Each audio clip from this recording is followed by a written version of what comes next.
오예배 오신 성도님들 주님의 이름으로 축복하고 환영합니다. 네, 할렐루야. 네.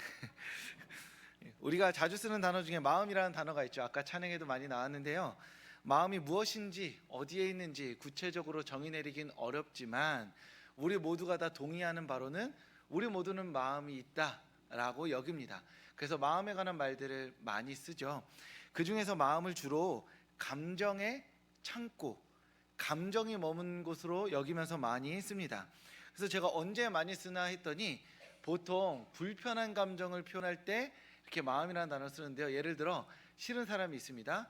나 너 싫어 와, 나 너 마음에 들지 않아 하면 싫은 것보다는 그래도 마음에 들지 않는다는 게 좀 완곡한 표현이죠. 눈치껏 나 싫다는 얘기구나 이렇게 눈치를 챙겨야 되는 겁니다. 여기서 조금 더 좀 완화하면은 마음이 가질 않아, 그렇죠? 싫은 건 아니야. 그렇다고 좋지도 않은데 딱히 가지도 않아 라고 표현을 합니다. 아니면 마음이 내려앉았다 라는 표현도 쓰고요. 그러니까 우리가 마음이라는 단어를 쓸 때는 주로 우리의 감정과 관련되어서 그 마음에서 감정을 꺼낼 때 마음이라는 단어를 쓴다라는 겁니다. 그래서 사실 그런 의미에서 마음이 감정의 창고라고 한다면 우리는 마음을 통제할 수가 없습니다. 왜냐하면 감정이라는 것이 우리가 아무리 잘 통제하고 가다듬으려고 해도 어쩔 수 없는 것이기 때문이죠. 사랑도 미움도 이유가 있다고 생각하는데 사실 이유가 없습니다. 사랑해버리고 나니까 이유가 보이는 거죠. 미워지고 나니까 왜 미운지를 깨닫게 되는 것입니다. 모든 사람들이 미운 이유를 가지고 있는데 왜 유독 저 사람에게서 저것이 미워 보이는가? 우리는 알지 못합니다. 그저 미울 따름이죠. 예를 들면 성도님들께서 저를 좋아한다고 생각해 보겠습니다. 그렇게 믿고 있습니다. 이제 다 저를 좋아해요. 그런데 저를 좋아하는 이유가 잘생겨서예요. 이문수 목사님이 잘생겨서 좋습니다 라고 했는데 매주 보니까 잘생겨서 좋다고 하다가 어느 날 갑자기 볼에 살이 약간 찐 것 같은 거예요. 그러니까 그날부터 사람 마음이 어떠냐면 싫어집니다. 이해되세요? 잘생겨서 좋다가 볼에 살이 살짝 찐 것만 보고 별로네? 그때부터 감정이 확 식는다는 거죠. 우스갯소리로 편하게 말씀드렸지만 사람은 그대로인데 우리 보는 눈이 달라져서 좋다, 싫다를 판단하게 된다는 겁니다. 나는 나름 어떤 합리적이고 확고부동한 이유가 있다고 믿는데 사실 그 이유들 다 뜯어놓고 보면 사실 아무 이유 없다는 게 알 수 있습니다. 그래서 결혼하고 나서 이제 한 10년쯤 20년쯤 살면 그때 왜 그렇게 좋았지? 이렇게 지금도 너무 좋지만 그때 뜨겁게 사랑할 때 약간 깜짝깜짝 놀라지지 않으세요? 지금도 너무 좋은데 그때는 진짜 막 몸에 막 불을 막 지르듯이 너무 사랑하셨잖아요. 지금도 너무 좋은데, 그렇죠? 지금도 너무 좋은데 그때 그렇다라는 거죠. 그러니까 우리가 감정을 통제하기가 쉽지 않다. 그리고 그 감정이 마음에 있다고 믿는다라는 겁니다. 그런데 성경에서는 마음을 감정의 창고로 여긴다기보다 성경 전체 안에서 보면 마음 안에 의지와 생각이 있다라고 여깁니다. 그러니까 마음, 감정이라는 공기가 막 왔다 갔다 하는 곳이 아니라 의지와 생각, 한 사람을 구성하는 어떤 정체성이 마음에 깊이 뿌리내리고 있다라고 이야기한다는 것이죠. 그런 의미에서 우리가 마음이 감정 따라 흔들립니다. 그런데 마음에 아무 기준도 근거도 없으면 오늘은 이렇게 오늘은 저렇게 해서 마구마구 기준 없는 사람이 될 텐데 나라는 사람이 형성되기까지 아무리 기분이 나쁘지 않아도 내가 최소한으로 지키는 태도, 그 태도를 지키는 게 나라는 인식이, 생각이, 사고가 마음에 뿌리 박혀 있기 때문에 내 감정이 나를 흔들지 못한다라는 것이죠. 아무리 흔들어도 뿌리까지는 뽑지 못한다라는 것입니다.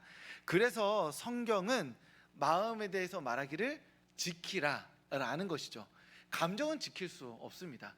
잘 지키려고 한다고 하지만 어느 날 갑자기 이렇게 새가 이렇게 씨를 물어다 주어서 머리에 이렇게 탁 이렇게 씨가 올라오고 갑자기 열매가 자라서 지나고 보니까 딱 큰 열매가 자라서 내가 어찌할지 못하는 게 생각이고 마음, 감정이기 때문에 성경은 마음을 지키라고 하는 이유가 감정은 흔들릴 수 있지만 너됨은 지키라 라는 겁니다.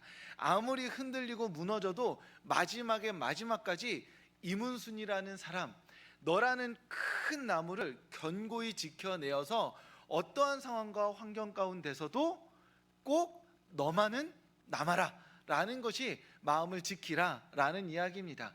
그래서 마음을 지키라 라고 말하면서 거기에 생명이 있다고 말하는 거예요. 생명이라 함은 내가 돼 있는 것입니다.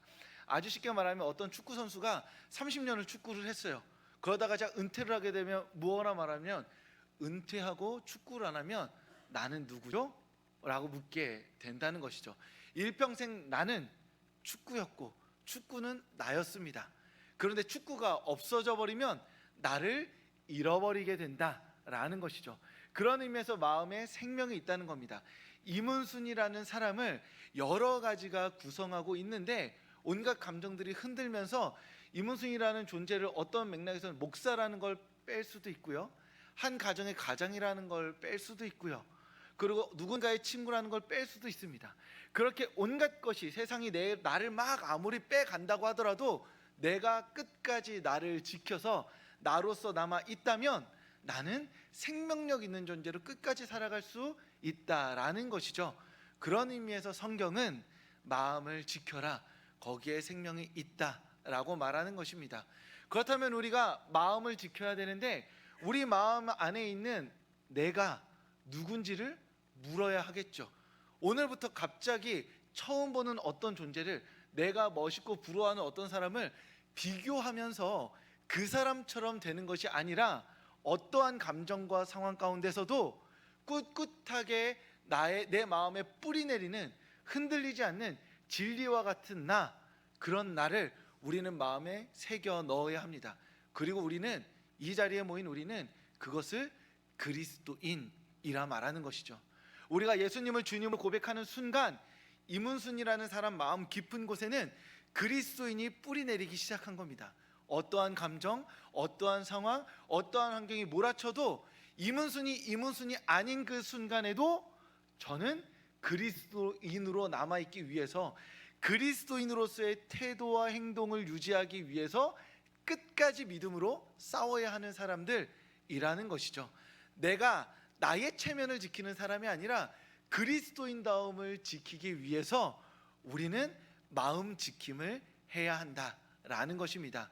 그런 의미에서 성경은 마음을 지키는 방법으로 세 가지를 이야기해주고 있는데요, 첫째는 말씀 앞에 서는 것입니다. 오늘 본문 말씀 구약성경 잠언 4장 20절과 21절입니다. 우리 한번 찾아볼까요? 성경 말씀, 구약성경 잠언서 4장 20절과 21절 말씀입니다. 915면인데요 우리 하나님의 말씀 한 목소리로 읽겠습니다. 내 아들아, 내 말에 주의하며 내가 말하는 것에 내 귀를 기울이라. 그것을 내 눈에서 떠나게 하지 말며 내 마음속에 지키라. 아멘. 즉 하나님의 말씀을 눈과 귀에 끊임없이 가지고 있어라, 듣고 있어라, 보고 있어라 라고 이야기합니다. 왜냐하면 보는 것이 나이기 때문입니다. 듣는 것이 나이기 때문입니다. 먹는 것이 곧 나이기 때문입니다. 내가 무엇을 보느냐, 무엇을 듣느냐, 무엇을 먹느냐로 나 자신이 규정되기 때문입니다. 그래서 우리는 내가 먹는 것을 선택하고 보는 것을 선택하고 듣는 것을 선택한다고 믿습니다. 그런데 그렇지 않습니다. 성도님들이 어릴 때 가장 많이 들었던 말은 성도님들이 선택한 말이 아닙니다. 부모님이 하신 말씀이죠. 성도님들을 규정하고 있는 무수히 많은 말들은 스스로 선택해서 들은 말이 아닙니다. 친구들이, 부모님이, 세상이 해준 말을 내가 합리적으로 생각해서 맞다고 여기고 있는 것이죠. 즉 우리는 내가 선택해서 듣는다 생각하지만 그렇지 않고 세상의 온갖 소리에 휩쓸려서 그 중에 그나마 몇 가지를 나로 마음에 새겼다라는 것이죠. 그런 의미에서 우리는 말씀을 선택해야 합니다. 무수히 많이 쏟아지는 말들 중에, 무의식적으로 들려오는 말들 중에 시간과 공간을 정하여서 말씀을 선택하여 읽음으로 주의 깊게 읽으면서 여기 적혀 있는 이 말이 나를 형성한다 믿고 이 말을 따라 살겠노라 결단하고 그 말을 따라 살아가는 하루하루를 누적할 때 우리는 그리스도인이 될 수 있다는 것이죠. 이 말씀의 누적 없이 우리 세상의 온갖 풍파들을 마주하게 된다면 우리는 그리스도인으로서 나를 지키는 게 아니라 그저 이 세상에 내가 본 50대, 60대, 70대 사람들이 슬려 말하던 말들로 나를 지키는 사람이 된다라는 겁니다. 그런 의미에서 우리는 말씀을 우리 마음에 담음으로 우리 마음을 지킬 수 있어야 할 줄 믿습니다. 그리고 두 번째는 기도의 자리에 서야 합니다. 우리 말씀 한번 더 찾아볼 텐데요. 시편 62편 8절 말씀입니다. 구약성경 시편 62편 8절입니다. 구약성경 846면입니다.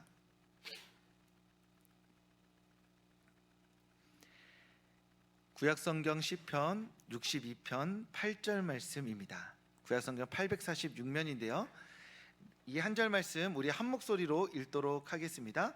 백성들아 시시로 그를 의지하고 그의 앞에 마음을 토하라. 하나님은 우리의 피난처시로다. 아멘. 말씀을 읽는 것이 내 안에 그리스도인됨을 집어넣는 것이라면 기도는 내 안에 있는 그리스도인답지 않은 것을 꺼내는 행위 중에 하나입니다.